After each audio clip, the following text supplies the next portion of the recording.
There are two primary liquid events that can damage a refrigeration or air conditioning compressor. The first is a flooded start. Now, a flooded start occurs when there is refrigerant migration back to the compressor, typically during an extended off cycle.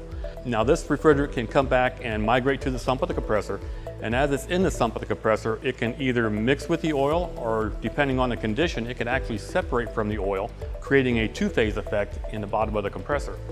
Now, two things happen when the compressor does start. It's going to draw that liquid refrigerant from the sump of the compressor through the crankshaft, and it's going to wash the oil off of all the load-bearing surfaces as it runs through the compressor. The second, as the compressor starts up, it creates a low pressure system within the compressor, which causes the refrigerant to flash and boil off, which creates a heavy foaming effect. Now, this foam is eventually sucked up through the suction cavities of the compressor and pumped out of the compressor. With all that liquid and foam going through the compressor, you can also damage reeds, valve plates, and different things like that as the compressor is starting to run. Possible preventative actions might be to add a crankcase heater, bump starts, a pump down system, or a suction line accumulator to prevent the liquid from migrating back to the compressor. Refrigerant floodback is the second condition.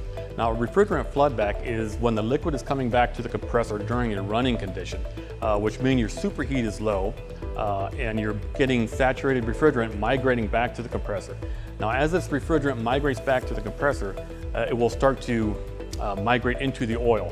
And once it does that, it's going to dilute that oil and cause the oil films to break down, and eventually you won't have enough carrying capacity of the oil film to prevent wear on your bearings and different things like that. Possible preventative actions might be to maintain proper superheat at 20 degrees at the compressor, maintain evaporator coils, expansion devices, fans, and monitor defrost cycles on multiple evaporator applications. For more information about Copeland compressors and technical assistance, please visit our website at copeland.com/en-us. You can also email our technical services support team at coldchain.technicalservices@copeland.com.